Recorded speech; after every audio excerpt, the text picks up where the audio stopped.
باللہ من الشیطان الرجیم بسم اللہ الرحمن الرحیم ان اللہ وملائکتہ یصلون علی النبی یا ایہا الذین آمنوا صلوا علیہ وسلموا تسلیما اللہم صلی علی سیدنا و نبینا و شفیعنا و مولانا محمد وعلی آل محمد وبارک وسلم۔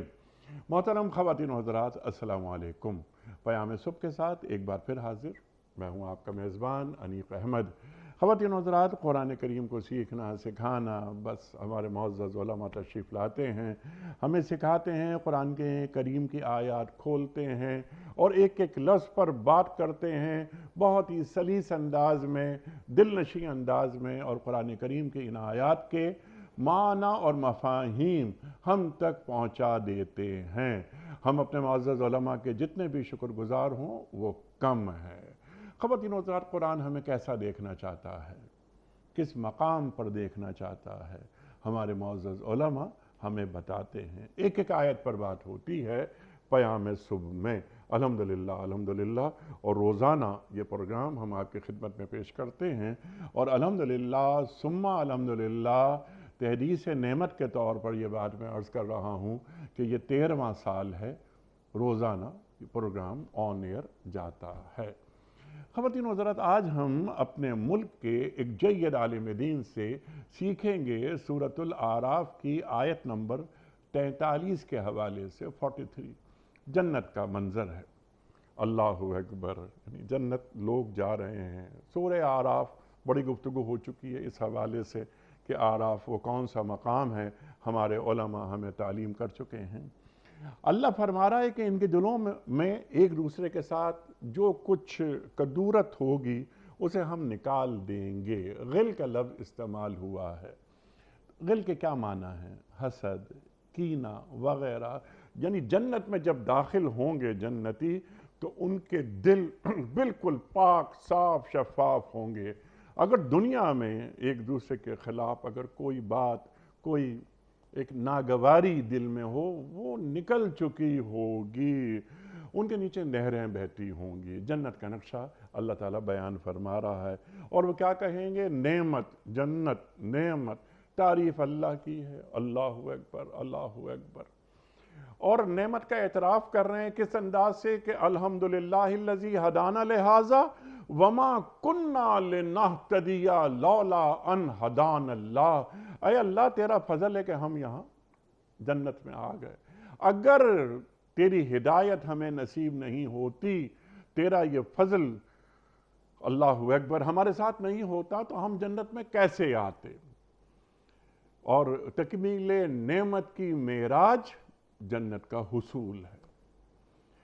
جو وعدے ہمارے رسول نے کیے تھے وہ پورے ہوئے، اور وہ حقی لے کر آئے تھے۔ اس وقت ندا آئے گی، اللہ اکبر۔ ایک سوال ہم یہ بھی رکھیں گے کہ ندا کس کی ہے، یعنی یہ اللہ کی ندا ہے یا فرشتوں کی ندا ہے؟ اللہ تعالیٰ فرما رہا ہے کہ اس وقت ندا آئے گی کہ یہ جنت جس کے تم وارث بنائے گئے ہو، تمہیں ان اعمال کے بدلے ملی ہے جو تم کرتے رہے تھے۔ ایک سوال فوراً ذہن میں آتا ہے کہ ہمارے اعمال کے نتیجے میں جنت کے ہم مستحق ہو جاتے ہیں، یا جنت اللہ تعالیٰ کی رحمت اس کا بنیادی سبب ہوتی ہے؟ اللہ کے رسول صلی اللہ علیہ وآلہ وسلم کے اس بابت فرمودات بھی ہیں جو ہم سیکھیں گے محترم مفتی نذیر احمد خان صاحب سے۔ خواتین و حضرات، مفتی نذیر احمد خان صاحب ہمارے ملک کا ایک جانا مانا نام، فارغ التحصیل، دارالعلوم کراچی، کئی کتابوں کے مصنف۔ مفتی نذیر احمد خان صاحب کو خوش آمدید کہتے ہوئے پروگرام کا آغاز اللہ تعالیٰ کے بابرکت نام سے، سورہ اعراف اور آیت 43۔ اعوذ باللہ من الشیطان الرجیم، بسم اللہ الرحمن الرحیم۔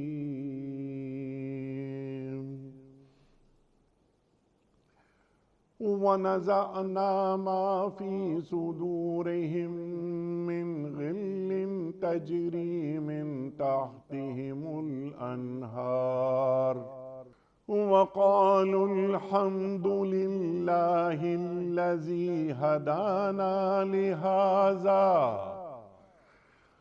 وما كنا لنهتدي لولا أن هدانا الله لقد جاءت رسل ربنا بالحق ونودوا أن تلكم الجنة أورثتموها بما كنتم تعملون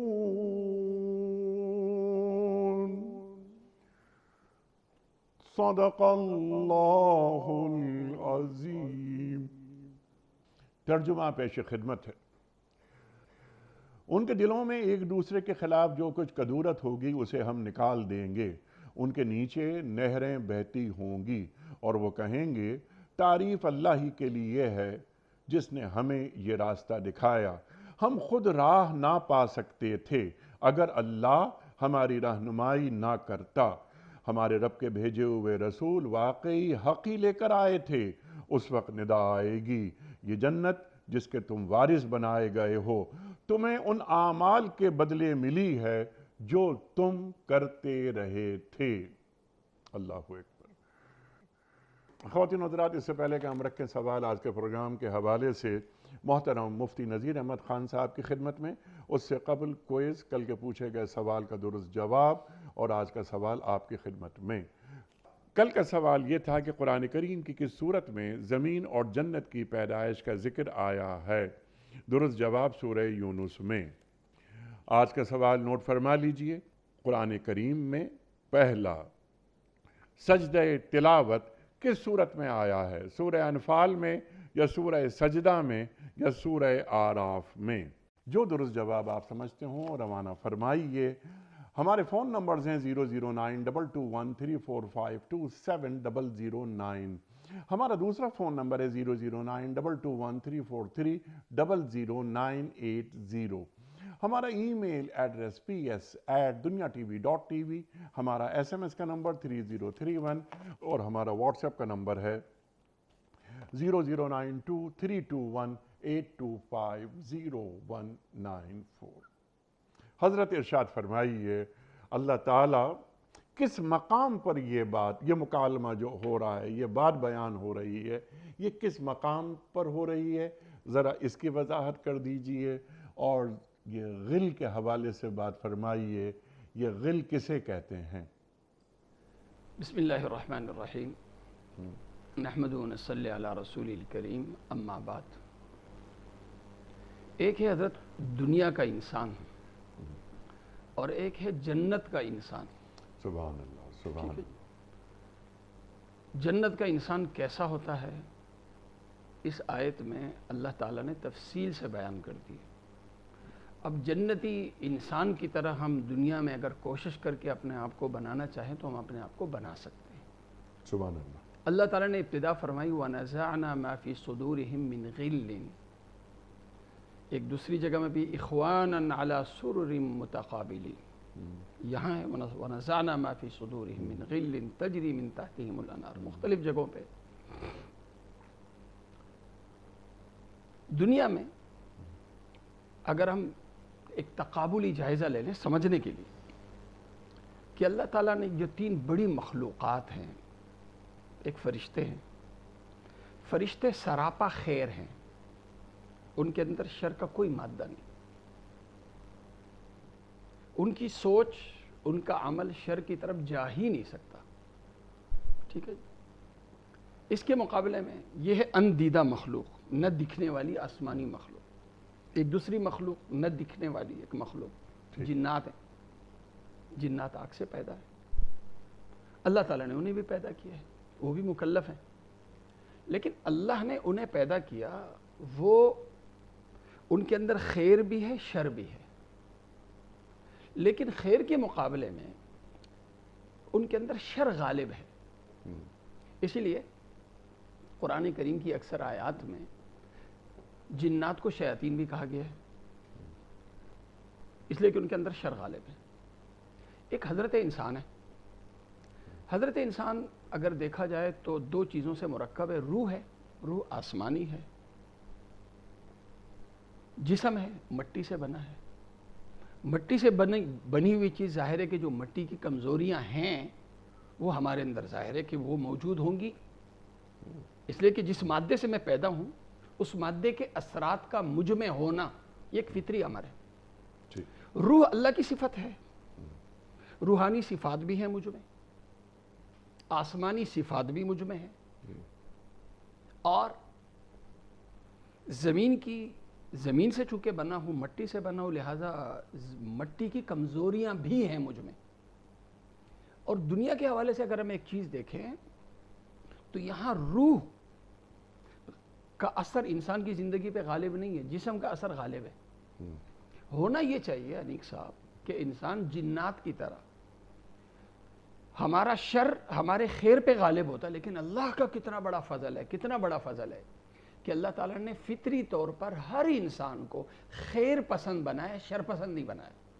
ہر انسان فطری طور پر، چاہے وہ مسلمان ہے چاہے وہ غیر مسلم ہے، اللہ تعالیٰ نے اس کے اندر خیر کو شر کے مقابلے میں غالب رکھا ہے. یعنی ہر انسان اپنے اندر خیر لیا ہوا ہے، شر کی طرف نہیں جاتا الا یہ کہ شر کو اس کے سامنے خیر بنا کے پیش کر دیا جائے. ٹھیک ہے. اب یہ تو میں دنیا میں ہوں، میرے اندر بہت سی کمزوریاں، چونکہ میں مٹی سے بنا ہوں، مٹی سے ہونے کی وجہ سے مجھ میں بہت سی کمزوریاں. مجھ میں حسد ہے، حسد ختم کرنے کے لیے مجھے مقابلہ کرنا پڑتا ہے، جو محنت کرنی پڑتی ہے. مجھ میں عداوت بھی ہے، مجھ میں بہت سی کمزوریاں، دوسروں کو برداشت نہ کرنے کی مجھ میں یہ کمزوریاں بھی ہیں. دوسروں کی غیبت کرنا، دوسروں پہ الزام تراشی کرنا وغیرہ وغیرہ، یہ ساری کمزوریاں مجھ میں ہیں، اگرچہ قابل اصلاح ہے، اگرچہ قابل اصلاح ہے. لیکن چونکہ میں مٹی سے بنا ہوں لہذا یہ چیزیں مجھ میں ہیں. ان کا مجھے حسد کا مجھے مقابلہ کرنا پڑتا ہے، کینے کا مجھے مقابلہ کرنا پڑتا ہے، دشمنی کا مجھے مقابلہ کرنا پڑتا ہے. دوسری چیز یہ ساری چیزیں یہ تو دنیا میں ہیں مجھ میں. لیکن جب میں جنت میں جاؤں گا تو اپنی ان کمزوریوں کے ساتھ میں نہیں جاؤں گا، ان کمزوریوں کے ساتھ نہیں جاؤں گا. اللہ تعالیٰ نے جیسے فرشتوں کو سراپا خیر بنایا، جب اللہ تعالیٰ حضرت انسان کو جنت میں بھیجے گا تو اللہ تعالیٰ اس کی پہلے صفائی کر دے گا. صفائی کے اندر اس کے اندر جو مادی حوالے سے، فطری حوالے سے جو مٹی سے بنا ہوا انسان اس کو اپنے اندر جو فطری کمزوریاں لیا ہوا تھا، اللہ تعالیٰ وہ ساری کمزوریاں اس کے اندر سے ختم کر دے گا. جب ختم کر دے گا تو یہ انسان فرشتے کی طرح سراپا خیر بن جائے گا. پھر اس کے اندر حسد نہیں ہوگا کہ ان کی اتنی بڑی جنت، میری اتنی چھوٹی سی جنت، یہ نہیں ہوگا. اس کا اتنا بڑا درجہ، میرا اتنا چھوٹا سا درجہ، یہ حسد پیدا نہیں ہوگا. نہ کینہ ہوگا. اپنے بھائی کا بہت بڑا درجہ دیکھا، بڑے بھائی کا چھوٹا درجہ، چھوٹے بھائی کا بہت بڑا درجہ جنت میں. ٹھیک ہے جی، جنت میں. ملازم کا بہت بڑا درجہ، جو یہاں پہ خود استاذ تھا، بڑا تھا، اس کا چھوٹا درجہ. اگر دنیا کے حوالے سے ہم دیکھ لیں تو حسد ہونا فطری ہے، حسد ہونا فطری. جو میرا ماتحت تھا آج وہ سب سے اوپر چلا گیا. لیکن آخرت میں یہ درجات کا اوپر نیچے ہونا، اس کی وجہ سے جنتیوں کے دل میں کدورت پیدا نہیں ہوگی، جنتیوں کے دل میں ایک دوسرے کے لیے حسد پیدا نہیں ہوگا. اسی طرح دنیا سے جو دشمنیاں ہم لے کے گئے ہیں وہ سب کی معافی تلافی ہو جائے گی. سبحان اللہ. دنیا میں ایک دوسرے کے لیے کدورت تھی، ایک نے دوسرے کے لیے برا سوچا تھا، مجھے آپ سے گلا تھا، آپ کو مجھ سے گلا تھا. یہ سارے گلے شکوے اللہ تعالیٰ اس کا جو اندر جو یہ کمزوری والا مادہ ہے نا، اللہ اس کو نکال پھینک دے گا. اس کو قرآن نے کہا وَنَزَعْنَا مَا فِي صُدُورِهِم مِّن غِلٍّ. سینوں کے اندر، ظاہر دل ہے، نزاع کے معنی ہوتے ہیں کھینچ کے نکال دینا. غل کا مطلب ہوتا ہے الحقد الکامل، جو چھپی ہوئی برائیاں انسان کے اندر ہے اللہ تعالیٰ اسے نکال دے گا. یہ خود سے نہیں نکلیں گی، وہ اللہ نکال دے گا. یعنی جس طرح دنیا میں انبیاء کے علاوہ کوئی معصوم ہو سکتا ہے انیس صاحب؟ انبیاء کے علاوہ کوئی معصوم نہیں. اگر صاف ترین ہستیاں ہیں، معصوم ہستیاں، تو صرف انبیاء کی. ٹھیک صحابہ کرام رضوان اللہ علیہم اجمعین بھی معصوم نہیں، محفوظ ہیں، معصوم ہستیاں صرف، لیکن یہ جنتی جب جنت میں جائیں گے نا سب معصوم ہو جائیں گے، یعنی گناہ کا ارتکاب کیا، گناہ کا تصور بھی ان سے نہیں ہوگا، گناہ کا ارتکاب کیا، گناہ کا تصور بھی نہیں ہوگا، سبحان اللہ، یعنی سراپا خیر ہی ہوگا۔ وہاں پہ ایک دوسرے کے جیسے غیبت کا ہونا، ظاہر ہے کہ جب اندر حسد نہیں ہوگا، اندر دشمنی نہیں ہوگی، اندر کینہ نہیں ہوگا، اندر عدم برداشت نہیں ہوگا، تو پھر ایک دوسرے کی غیبت بھی نہیں ہوگی، ایک وہ الزام تراشی بھی نہیں ہوگی، جھگڑے بھی نہیں ہوں گے، آپس میں لڑائیاں بھی نہیں ہوں گی، آپس میں دشمنیاں بھی نہیں ہوں گی، آپس میں مقابلے بھی نہیں ہوں گے، یہ کچھ نہیں ہوں گے۔ اخواناً، کیا جیسے گھر میں بھائی بہنیں آپس میں جس طرح رہتے ہیں، اخواناً برابری کی بنیاد پہ بھائی بہن بن کے، بھائی بن کے جنت میں رہ رہے ہوں گے۔ سبحان اللہ، سبحان اللہ۔ یہ غل یعنی کینہ، حسد، کدورت، عداوت سب نکل جائے گی۔ اچھا، دو سوالات ذہن میں آ رہے ہیں چھوٹے چھوٹے، میں چاہ رہا ہوں تفصیلاً آپ گفتگو فرمائیں کہ یہ جنت میں داخلہ، یہ غل کو نکال کر اللہ اہتمام کرے گا، یعنی کوئی عداوت نہیں، کوئی کدورت نہیں، کوئی رنجش نہیں، کوئی حسد نہیں، نکال دی گئی۔ یعنی جب میں جنت میں داخل ہو رہا تھا اس سے پہلے یہ جو آلائشیں تھیں یہ میرے اللہ دل، مجھے اس سے صاف کر دے۔ ٹھیک، لیکن صاف تو کر دے گا، لیکن اس کی موجودگی کے باوجود میں جنت کے دروازے تک پہنچ گیا، اسی وقت نکال رہا ہے نا اللہ۔ تو یعنی یہ حسد، کینہ، عداوت، یہ کدورتیں رکھنے کے باوجود کیا ہم جنت کے مستحق ہو سکتے ہیں؟ ذرا اسے کھول دیجئے۔ اور دوسری بات یہ کہ کیا ہی اچھا ہو کہ ہم یہ دنیا ہی میں یہ تمام جو آلائشیں ہیں ان سے پاک ہو کے زندگی گزاریں تاکہ ہم جنت کے مستحق بھی ہوں، اور جب جنت میں ہم داخل ہو رہے ہوں تو یہ تمام جو رذائل ہیں ان سے مبرہ ہوں۔ دیکھیں قرآن، یہ مفسرین نے اس پر بحث کی ہے، ظاہر ہے ان چیزوں کو ہم یہاں نہیں چھیڑتے ہیں کہ یہ جنت میں داخل ہونے کے بعد یہ صفائی ہوگی یا جنت میں داخل ہونے سے پہلے ہوگی۔ امام قرطبی رحمہ اللہ، امام ابن عاشور نے التحریر و تنویر میں، اور امام ابن کثیر، یہ حضرات جتنے بھی ہیں عربی مفسرین، تو ان حضرات نے اس پر بحث کی ہے کہ یہ جو دلوں کی صفائی ہوگی، کدورتوں کا خاتمہ ہوگا، ایک بڑی تعداد ہے مفسرین کی، وہ یہ کہتے ہیں کہ جو پل صراط ہے، پل صراط کے آخری کنارے پہ جنت میں داخل ہونے سے پہلے اللہ تعالیٰ وہ ساری کمزوریاں ختم کر دے گا۔ اور ایک یہ کہ اللہ کیوں کمزوری، اللہ تو ذات ایسی ہے، جب یہ جنت میں جائیں گے تو یہ خود بخود ختم ہو چکی ہوں گی، ختم کرنے کی ضرورت ہی نہیں۔ یہ جو پل صراط کے اینڈ پہ ختم کرے گا اللہ، تو اس میں مفسرین نے یہ بھی لکھا ہے کہ اگر آپس میں دنیا کے تعلق سے کچھ اس طرح کے مسئلے ہوئے ہوں گے کہ مجھے آپ سے گلا، میرا آپ سے گلا، تو وہ آپس میں مل کے وہ چیزیں ختم ہو جائیں گی۔ کچھ اللہ تعالیٰ اپنا خاص انعام، اپنا خاص فضل کر کے اللہ تعالیٰ آپ کو خوش کر دے گا۔ اور کوئی کسی کے ساتھ یہ بھی ہو سکتا ہے کہ اس آخری کنارے پہ لا کے اگر اس کی وہ اگر اگلا جو ہے وہ معاف نہیں کر رہا تو اس کی نیکیاں اس کو دے دی جائیں اور اس طریقے سے کدورتیں ختم ہو جائے۔ لیکن قرآن اس بحث میں نہیں پڑتا۔ قرآن صرف یہ کہتا ہے کہ جنت میں رہنے والے جنتی کیسے ہوں گے؟ کیا ایسے ہوں گے جیسے دنیا میں رہنے والے انسان ہیں؟ بلکہ دنیا میں رہنے والے کیا ہیں؟ آپ اس کو چھوڑ دیں، آپ کہہ رہے ہیں مسجد میں نماز پڑھنے والے نمازی کیا اس طرح ہوں گے کہ جیسے مسجد میں نماز پڑھنے والے نمازی یا کسی محلے میں رہنے والے جس طرح مسلمان ایسے ہوں گے؟ قرآن کہتا ہے نہیں، ایسا نہیں ہے۔ وہاں کے جو رہنے والے جنتی ہوں گے ان کے دل ایک دوسرے کے لیے بالکل صاف ہوں گے۔ صاف کیوں ہوں گے؟ اس لیے کہ اللہ تعالیٰ ان کے اندر جو موجود شر کا مادہ ہوگا، اللہ اس شر کے مادے کو اللہ ختم کر دے گا۔ جب ختم کر دے گا، اور جنت میں داخل، جب عرض کر رہا ہوں، جب اللہ ختم کر دے گا تو مجھے پھر آپ سے گیلا کیوں ہو؟ ایک مثال دے رہا ہوں نا، قرآن کیا کہہ رہا ہے لہذا مفسرین نے اس بابت بحث کی ہے، لیکن قرآن کے جو ظاہری الفاظ ہیں وہ اس بحث کو ختم کر دیتے ہیں کہ جب اللہ نے اندر سے مادہ ہی نکال دیا تو مجھے آپ سے گلہ کیوں ہو، مجھے آپ سے شکایت کیوں؟ یہ ساری چیزیں عرض کر رہا ہوں، یہ ساری چیزیں ہوں گی خدا کی عدالت میں. خدا کی عدالت میں جب فیصلہ ہو گیا، اب جنت میں جانا ہے، پولیس صراط سے گزرنا ہے، تو جب مجھے میرا نامہ اعمال مل گیا اور میرے جنتی ہونے کا فیصلہ ہو گیا تو مجھے جنتی بنا کے اللہ بھیجے گا نا.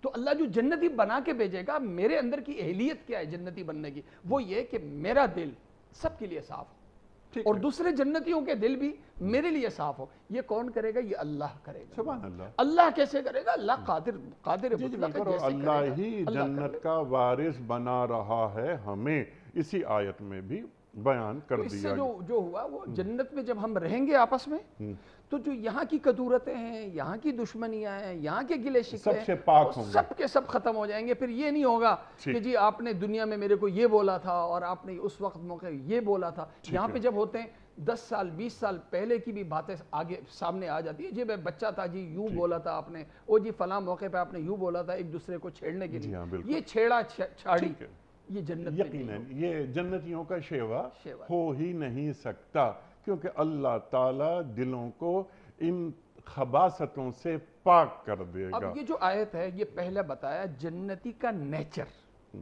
جنتی کا نیچر. اب جو دوسری آیت ہے وقار الحمد، نہیں اس سے پہلے ذرا یہ تو وہ تو الحمدللہ الذی ہدانا لہذا وما کننا لنہتدی لولا ان ہدانا اللہ. ایک دنیا میں انسانی لمبی نیچر ہے، باتیں کرائیں گے آپ سے. سنیں، ایک دنیا میں انسانی نیچر ہے جی اور ایک جنت میں انسانی نیچر ہے. ٹھیک ہے، یہ دونوں چیزیں واضح ہو گئی. ایک انسانی نیچر جو دنیا میں ہے وہ اپنے ساتھ شر کو لیا ہوا ہے. کوئی انسان معصوم نہیں ہو سکتا. ایک انسان یہ چاہے کہ وہ جنت والا میں اپنے آپ کو بنا دوں کہ میرے دل میں کسی کے لیے حسد ہی نہ ہو، یہ ممکن نہیں ہے سوائے انبیاء کے. میرے دل میں کمزوریاں ہی نہ ہو سوائے انبیاء کے، یہ ممکن نہیں ہے. سبحان اللہ، یہ ممکن نہیں ہے. لیکن جو یہ میرے ساتھ یہ چیزیں لگی، ہاں یہ جو کمزوریاں ہیں، کیا یہ ان کمزوریوں کے آگے میں مجبور ہوں یا میں ان کو ختم کر سکتا ہوں؟ یا ختم کر سکتا تھا، اب تو میں پل صراط سے گزر رہا ہوں. اچھا، اب یہی سوال میں رکھنا چاہ رہا تھا آپ کی خدمت میں. ایک بات تو یہ آپ نے واضح کر دی بات کہ ایک انسان خطا کار ہے، ابن آدم خطا کار ہے. کلکم خطاؤ. جی، اور بہترین خطا کار وہ ہوتے ہیں جو فوراً توبہ کر لیتے ہیں. وَلَمْ يُسِرُّوا عَلَى مَا فَعَلُوا. قرآن کریم بیان فرماتا ہے جو انہوں نے کیا اس کا جواز نہیں ڈھونڈتے، اس پہ اصرار نہیں کرتے. یہ شیطانی رویہ ہے. اب آگے آگئے، یعنی یہ کہ اگر قدورت ہوئی میرے دل میں، حسد ہوا، کینہ ہوا، اس کے باوجود میں جنت کا امیدوار ہوں اور اللہ تعالیٰ غل کو نکال کر مجھے جنت میں بھیج رہا ہے. ٹھیک ہے مفتی صاحب، اب اگلا سوال. کیا ہی اچھا ہو کہ یہ جو رذائل ہیں، جو شرعی اصطلاح میں ہم جو بات کرتے ہیں رذائل کی، جو کمزوریاں ہوتی ہیں انسان کے اندر، اس کی کیمسٹری میں شامل ہیں. فَأَلْهَمَهَا فُجُورَهَا وَتَقْوَاهَا، اللہ قرآن میں بیان کر رہا ہے. یہ حسد، یہ کینہ، یہ قدورتیں، ایک دوسرے کے بارے میں برا سوچنا، اللہ اکبر، یہ دل تو اللہ تعالیٰ کی آماج گاہ ہے. اس دل میں اللہ رہتا ہے. وہاں کینہ کیسے رہ سکتا ہے جس دل میں اللہ رہ رہا ہو؟ اس دل میں اللہ کیسے رہ سکتا ہے جس دل میں حسد بھی پل رہا ہو؟ تو یہ آیت ہمیں کیا پیغام دے رہی ہے؟ بہت اچھا سوال ہے آپ کا. بلکہ سوال کیا، آپ نے تو ماشاءاللہ جواب بھی ارشاد فرما دیے کہ انسان کے اندر دو قسم کے رذائل ہیں. ایک وہ ہے جس کا تعلق عمل سے ہے، میرے ہاتھ کا استعمال غلط ہو رہا ہے، میری آنکھوں کا استعمال غلط ہو رہا ہے، میری زبان کا استعمال غلط ہو رہا ہے، میرے پیروں کا استعمال غلط ہو رہا ہے، میرے قلم کا استعمال غلط ہو رہا ہے. ٹھیک ہے، یہ بھی اعضاء ہیں، اعضاء کا غلط استعمال ہو رہا ہے. اس سے کہیں زیادہ خطرناک ہے کہ میرے دل کا استعمال غلط ہو رہا ہے، کیونکہ دل بادشاہ ہے. میرے دل میں ہاتھ کی غلطی کو میں روک سکتا ہوں، لیکن جب دل نے غلط کا فیصلہ کر لیا نا، دل نے غلط کا فیصلہ کر لیا، اس کو میں روک نہیں سکتا. ٹھیک ہے، یہ جو دل ہے، میں کیسے کروں کہ یہ جو دل ہے یہ دل غلط سوچے ہی نہ. اسی لیے انبیاء کرام سلام علیہ کا جو انقلاب ہے، انقلاب ایک ہے نا مغربی دنیا کا انقلاب، انہوں نے سوچا کہ جی پہلے نظام بدلو، اوپر سے انقلاب آتا ہے پھر نیچے آتا ہے. انبیاء کرام سلام علیہ کا جو طرز انقلاب تھا وہ یہ نہیں، انقلاب نیچے سے آتا ہے. اور انقلاب کا نقطہ آغاز کیا ہے؟ انسانی دل ہے. انسانی دل کو پہلے بدلو. جب انسان کا دل بدل گیا نا، بدل گیا، اس نے غلط سوچنا چھوڑ دیا، غلط فیصلہ کرنا چھوڑ دیا، تو جب انسان کا دل ٹھیک ہوا تو انسان کے اعضاء ٹھیک ہوں گے. جب فرد ٹھیک ہوا تو معاشرہ ٹھیک ہوگا. جب معاشرہ ٹھیک ہوا، لوگ ٹھیک ہو گئے تو نظام ٹھیک ہوگا. تو انبیاء کرام سلام علیہ کی محنتوں کا جو محور ہے وہ دل کیوں ہے؟ یہ دل اسی لیے کہ دل کو کنٹرول کرنا سب سے پہلے ضروری ہے. لہذا جب دل کنٹرول ہو گیا، جیسے میرے دل میں میرے دل کی اصلاح ہو گئی. اب جب میرے دل کی اصلاح ہو گئی، میرے سامنے میرا خونی دشمن ہے، میرے لیے معاف کرنا کیا ہو جائے گا انیق صاحب؟ کیا عبادت، آسان ہو جائے گا. حضرت یوسف سلام علیہ نے اپنے ظالم بھائیوں کو کیا نہیں کیا، انہوں نے اپنے ظالم بھائیوں کو معاف کیا. یہ معاف کرنا آسان ہوتا ہے، اللہ اکبر. لیکن فرمایا لا تثریب علیکم. جناب رسول کریم صلی اللہ علیہ وسلم نے اپنے خونی دشمنوں کے جب طاقت انتقام لینے کا پورا حق تھا، طاقت بھی تھی، موقع بھی تھا، کیا کیا؟ معاف کیا. اور یہی آیت پڑھی، یہی آیت پڑھی لا تثریب علیکم. اللہ اکبر، تو اللہ اکبر. انسان کی عظمت جو ہے اس کا تعلق انسان کے اعضاء سے ظاہر نہیں ہوتا، یہاں سے ظاہر ہوتا ہے. ایک بڑے آدمی کا بڑا پن کیا ہے اگر دیکھنا ہو تو یہ دیکھو کہ طاقت ملنے کے بعد اس کا اپنے مخالفین کے ساتھ کیا معاملہ رہا. حضرت طاقت ملنے کے بعد، اقتدار ملنے کے بعد، تخت و تاج حاصل ہونے کے بعد اس کا اپنے مخالفین کے ساتھ معاملہ عفو درگزر کا تھا یا کہ انتقام کا تھا.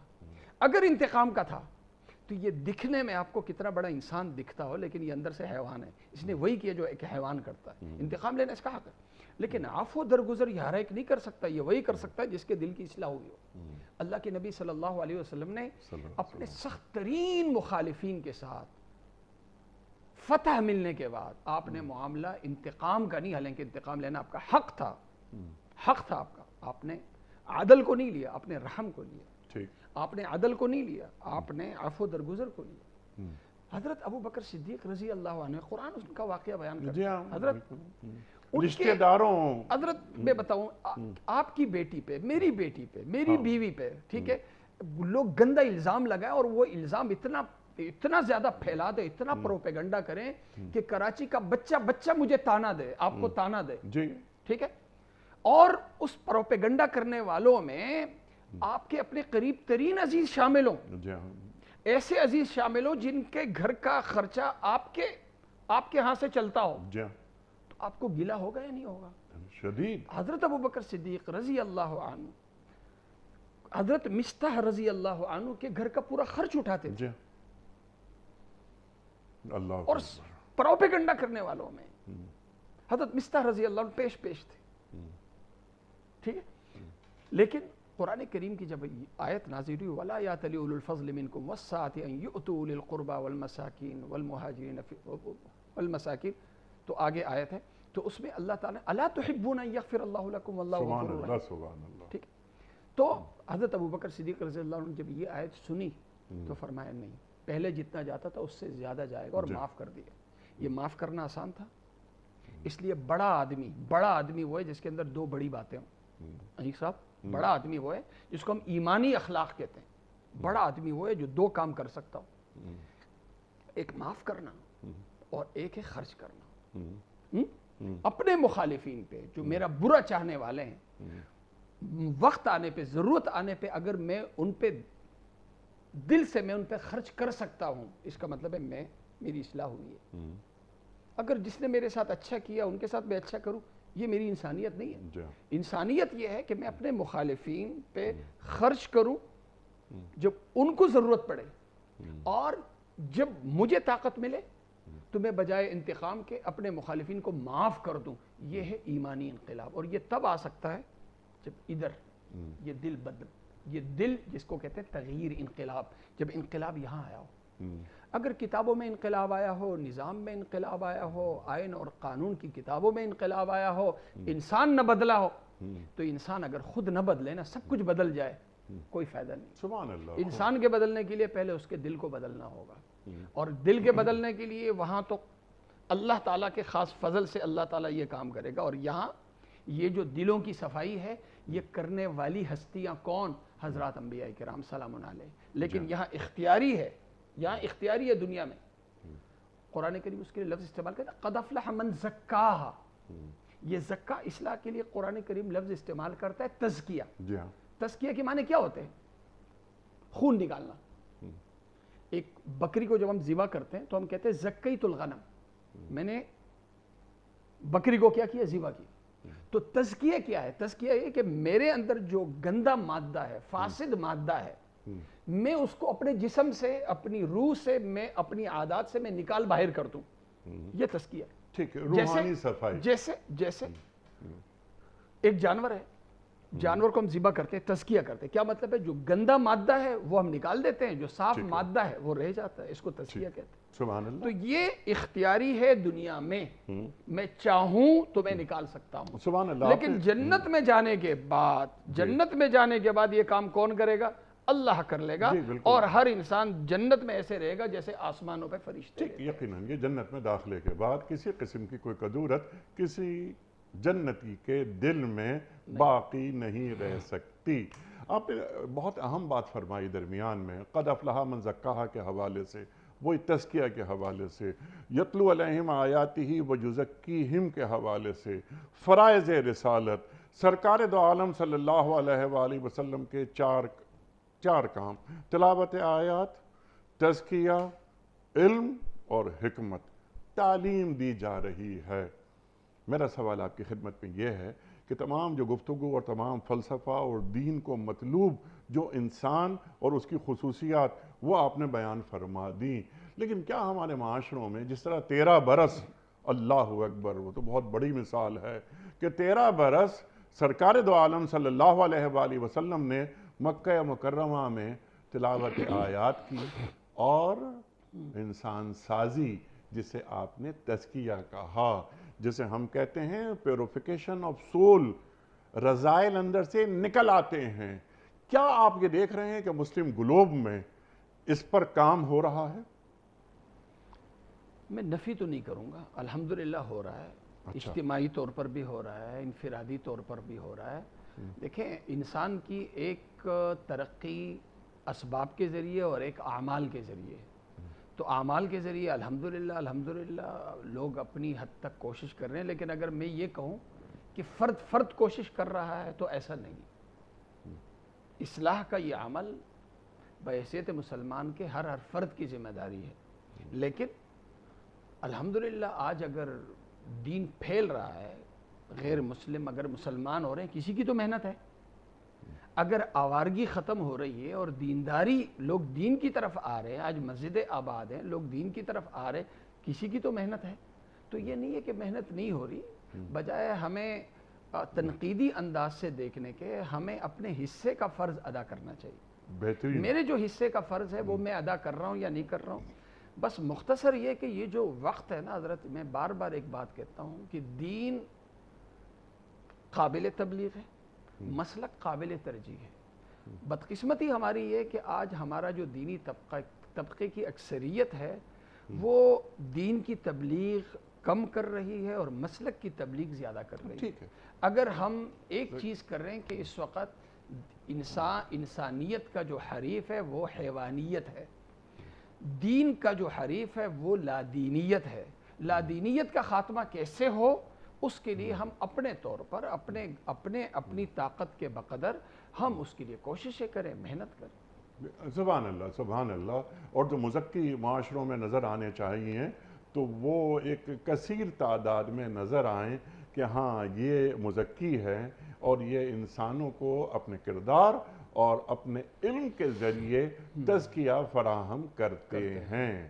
اللہ اکبر۔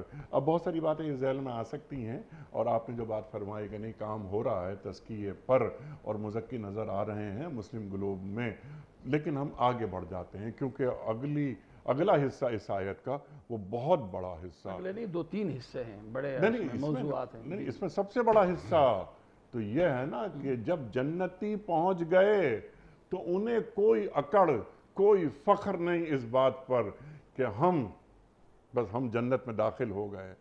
سر جھکا کے کیا کہہ رہے ہیں؟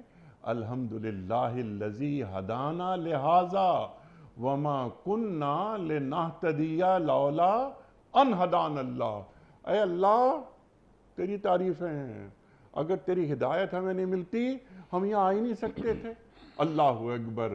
تو وہاں بھی سر کو جھکا کر اپنی اس نعمت کے حصول پر سرشاری بھی ہے اور سر بھی جھکا ہوا ہے۔ ارشاد۔ دیکھیں یہاں پہ لفظ استعمال ہوا ہے قالوا الحمدللہ الذی ہدانا لہذا وما کننا لنہتدی لولا ان ہدانا اللہ۔ جی یہ جو لفظ ہدایت ہے نا، جی اس کے 2 معنی آتے ہیں انیک سے، ایک اراءۃ الطریق ہے اور دوسرا معنی آتا ہے ایصال الی المطلوب۔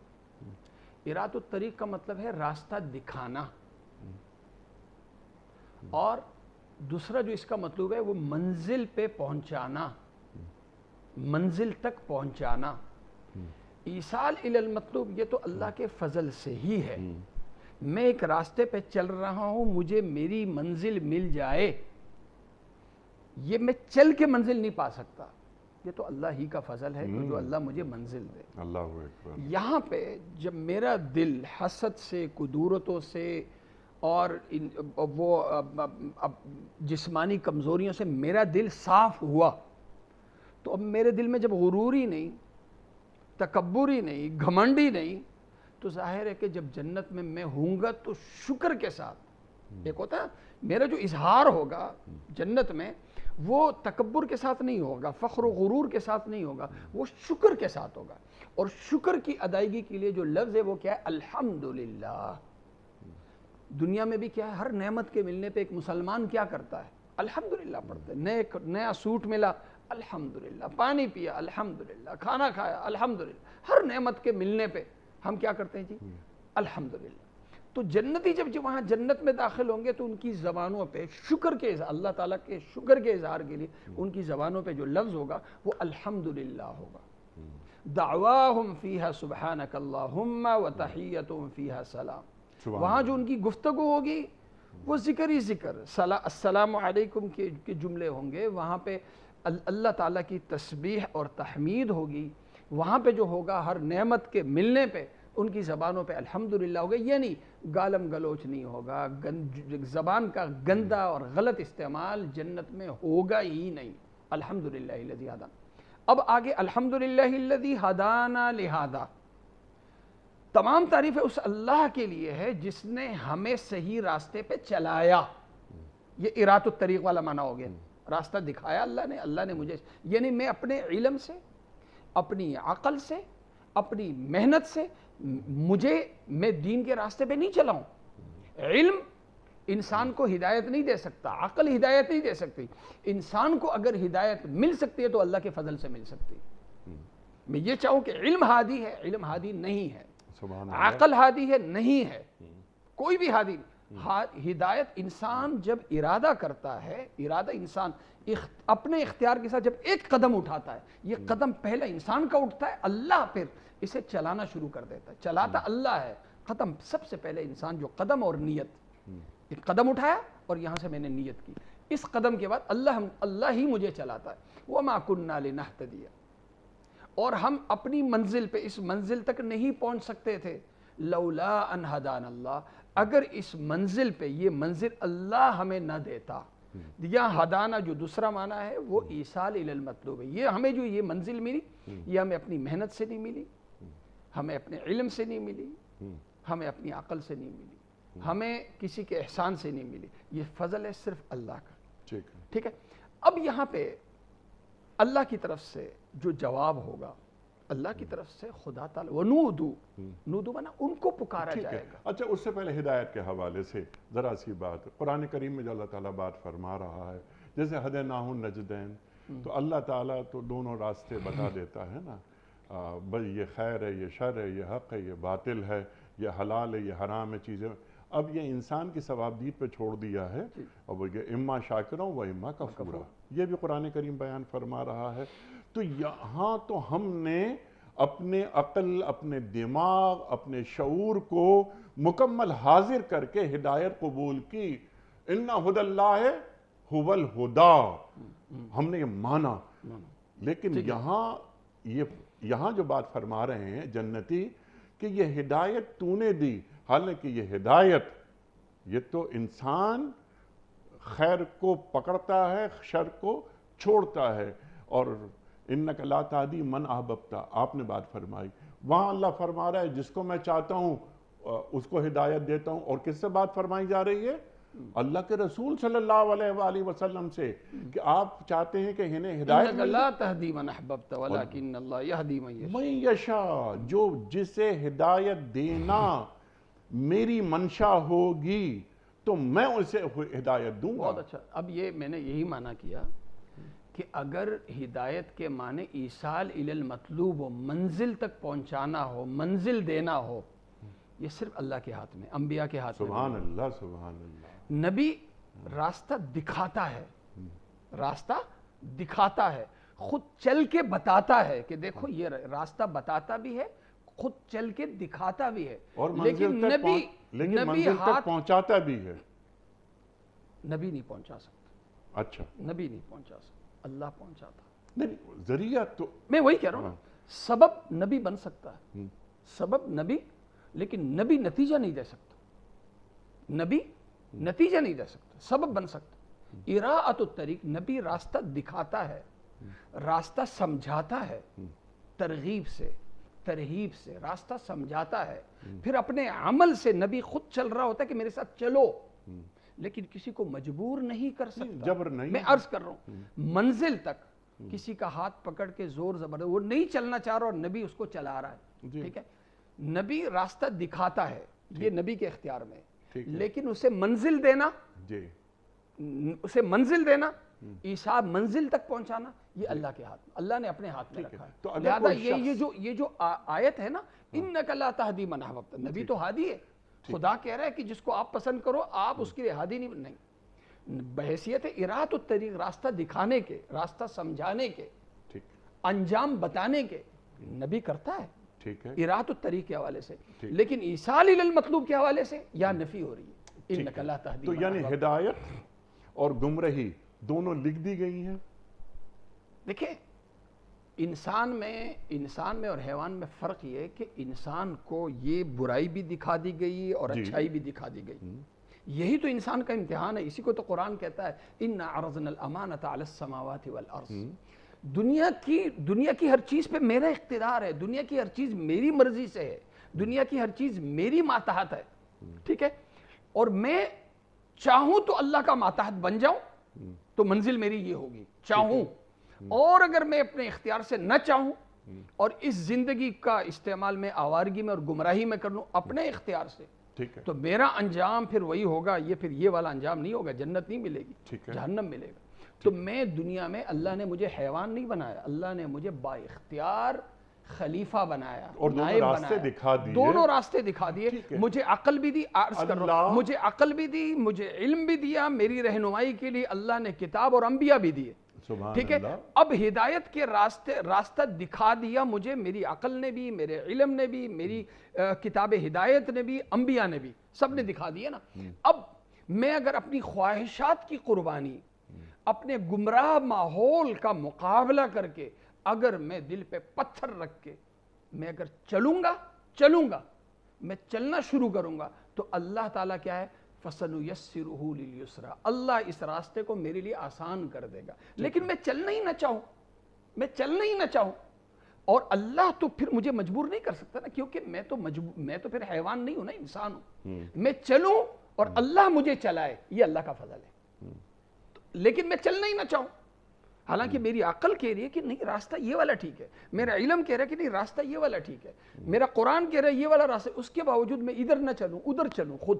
ٹھیک ہے، تو اگر اللہ ادھر کے بجائے میرے کو ادھر موڑ دے، اس کا مطلب میں انسان تھوڑی ہوں، میں تو حیوان ہوں۔ انسان میں تب ہوں کہ میں اپنی مرضی سے ہر کام کروں۔ تو جب اپنی مرضی سے ہر کام ہوگا تو اب اللہ نے میری مرضی، میرے علم کا غلط استعمال بھی ہو سکتا تھا، میری عقل کا غلط استعمال بھی ہو سکتا تھا، لیکن اللہ کا فضل ایسا ہوا، کہ اللہ نے مجھے ماحول اچھا دے دیا، اللہ کا فضل ایسا ہوا کہ مجھے اچھے دوست مل گئے، اچھا ماحول مل گیا، اور میں اس راستے پہ چل پڑا اور چلتا چلا گیا۔ ٹھیک ہے، چلتا چلا گیا۔ ٹھیک۔ تو جب میں چلتا چلا گیا اور مجھے آج منزل مل گئی، 2 منزلیں جنت میں، جب جنتی جائے گا نا تو اسے جنت میں اس کا مقام دکھانے سے پہلے اللہ تعالیٰ جہنم والی جگہ بتائیں گے کہ اگر تو اپنے اختیار سے اس راستے پہ نہ چلتا، اس والے راستے پہ چلتا، تو آج تیری جگہ یہ نہیں جہنم میں وہ جگہ ہوتی۔ تو اس کا جو شکر کا مادہ ہے نا وہ اور بڑھ جاتا۔ سبحان اللہ۔ اور اللہ تعالیٰ پھر آگے کیا فرما رہا ہے؟ اللہ تعالیٰ کی طرف سے اعلان ہوگا، ایک ہے نا کہ میں شکر کر رہا ہوں، میں کہہ رہا ہوں کہ اے اللہ میں کچھ نہیں، میری محنت کچھ نہیں، ہاں میری محنت کچھ نہیں، میں کچھ نہیں، سب کچھ اے اللہ تو ہی تو ہے۔ اللہ تعالیٰ کی طرف سے اعلان کیا ہوگا؟ وَنُودُوا أَن، یہ ہے نا قدردانی، شکر گزاروں کی قدردانی اللہ کے ہاں سے جنت میں کیسی ہوگی؟ وَنُودُوا أَن تِلْكُمُ الْجَنَّةُ أُورِثْتُمُوهَا بِمَا كُنْتُمْ تَعْمَلُونَ۔ یہ جنت ہے، یہ نہیں فرمایا تم مالک بنائے گئے ہو، یہ نہیں فرمایا جا رہا، کیا بنایا جا رہا ہے؟ تم وارث بنائے گئے ہو۔ اللہ نے جو یہ وارث کا لفظ ہے نا، وارث، اور آگے کیا؟ بما کنتم تعملون، یہ جو با ہے نا انیق صاحب، یہ با سببیہ عوضیہ نہیں ہے، با برائے عوض نہیں ہے، یعنی جنت تمہارے اعمال کا عوض نہیں ہے، بلکہ تمہارے اعمال سبب بنے جنت میں آنے کے۔ جنت تو اللہ کے فضل سے ملی، لیکن اللہ کا فضل مجھ پہ کیوں ہوا، کافر پہ کیوں نہیں ہوا؟ ٹھیک ہے۔ اب آخری سوال میرا آپ کی خدمت میں، کیونکہ وقت مکمل ہو رہا ہے، لاسٹ 2 منٹس، یہ جو اعمال کے نتیجے میں ہمیں جنت ملتی ہے یا اللہ کی رحمت بنیاد بنتی ہے جنت میں داخل؟ اسی لیے میں نے کہا نا با سببیت کے لیے، تمہارے اعمال کی وجہ سے اللہ تعالیٰ نے تمہیں جنت کا وارث بنا دیا، تمہارے اعمال کے بدلے میں نہیں۔ اسی لیے جناب رسول کریم صلی اللہ علیہ وسلم نے فرمایا کوئی بھی انسان اپنے عمل کی وجہ سے جنت میں نہیں جائے گا، اللہ کے فضل سے جائے گا۔ اللہ کی نبی صلی اللہ علیہ وسلم سے پوچھا گیا یا رسول اللہ آپ بھی؟ فرمایا ہاں، فرمایا ہاں۔ تو ہم جو جاتے ہیں وہ ہمارا یہ 60 70 80 سال کی محنت، کیا محنت ہو سکتی ہے کہ وہ نہ ختم ہونے والی جنت اس کے بدلے میں مجھے مل جائے؟ سبحان اللہ۔ یہ جو محنت ہے یہ تو اس کے مقابلے میں رتی کے دانے کے برابر بھی نہیں۔ سبحان اللہ۔ لیکن یہ جو عمل ہے یہ سبب بن گیا ہے اس عظیم نعمت کے حصول کے لیے۔ سبحان اللہ۔ بڑا اچھا تھا، اسی لیے میں جلدی آ رہا تھا کہ یہ جو لفظ ہے نا اورثتمو، یہ بڑا اہم ہے، کسی موقع پہ ہم اس پہ بھی بات کریں گے کہ اللہ تعالیٰ جنتیوں کے استحقاق کے لیے جو لفظ استعمال کر رہا ہے وہ اورثتمو کر رہا ہے۔ تو اورثتمو کا لفظ ہے، چونکہ ابھی وقت ختم ہوا، پھر کسی موقع کر دیا کہ تم وارث بنائے گئے ہو۔ نہیں، یہ وارث کیوں بنائے گئے ہو؟ وراثت یہ بھی مالک ہونے کا سبب ہے، خرید و فروخت بھی سبب ہے، اور بھی اسباب ہے۔ اللہ تعالیٰ خاص اس لفظ کا انتخاب کیوں کرتا ہے؟ سبحان اللہ۔ تو اس میں بڑے موضوعات ہیں، انشاءاللہ کسی موقع پہ اس پہ تو ہم نے ایک اور بہت اہم موضوع چھوڑ دیا ابھی، کہ رسولوں نے جو ہم سے وعدے کیے تھے وہ سب سچے تھے۔ اللہ اکبر، وہ بھی رہ گئی بات۔ اتنے سارے نکات سامنے، لیکن آپ نے بہت احاطہ کیا بہت سارے موضوعات کا، آپ کے بڑے ممنون، بڑے شکر گزار مفتی صاحب۔ خواتین و حضرات، بہت ساری باتیں مزید ہو سکتی ہیں لیکن وقت یہاں مکمل ہوا ہمارے آج کے پروگرام کا۔ مفتی نذیر احمد خان صاحب کے بڑے ممنون کہ انہوں نے وقت نکالا، تشریف لائے۔ کوئز کل کا سوال ہمارا یہ تھا کہ قرآن کریم کی کس صورت میں زمین اور جنت کی پیدائش کا ذکر آیا ہے؟ درست جواب سورہ یونس میں۔ آج کا سوال نوٹ فرما لیجئے۔ قرآن کریم میں پہلا سجدہ تلاوت کس صورت میں آیا ہے؟ سورہ انفال میں یا سورہ سجدہ میں یا سورہ اعراف میں؟ جو درست جواب آپ سمجھتے ہوں روانہ فرمائیے۔ ہمارے فون نمبرز ہیں 009221345270009۔ ہمارا دوسرا فون نمبر ہے 0092213300980۔ ہمارا ای میل ایڈریس ps@duniatv.tv، ہمارا SMS کا نمبر 3031، اور ہمارا واٹس ایپ کا نمبر ہے 0092321825019 وقت قرآن زازی کا حضرت ایک پرچی نکال کر اعلان فرما رہے ہیں کہ آج کے ونر کون ہیں؟ آج کے ونر ہیں جناب محمد عاصم صاحب کہاں سے؟ گجرانوالا۔ گجرانوالا۔ محمد عاصم صاحب گجرانوالے سے آپ کی خدمت میں دنیا ٹی وی کی جانب سے دینی کتب پر مشتمل گفٹ ہیمپر آپ کے گھر بذریعہ کوریئر روانہ کیا جا رہا ہے۔ آپ کو بہت بہت مبارک ہو۔ پیام صبح کا اختتام ہوتا ہے روزانہ ایک قول پر، اور وہ قول ہوتا ہے صاحب نہج البلاغہ امیر المومنین حضرت علی مرتضیٰ کرم اللہ وجہہ کا۔ آپ فرماتے ہیں مال خرچ کرنے سے گھٹتا ہے لیکن علم صرف کرنے سے بڑھتا ہے۔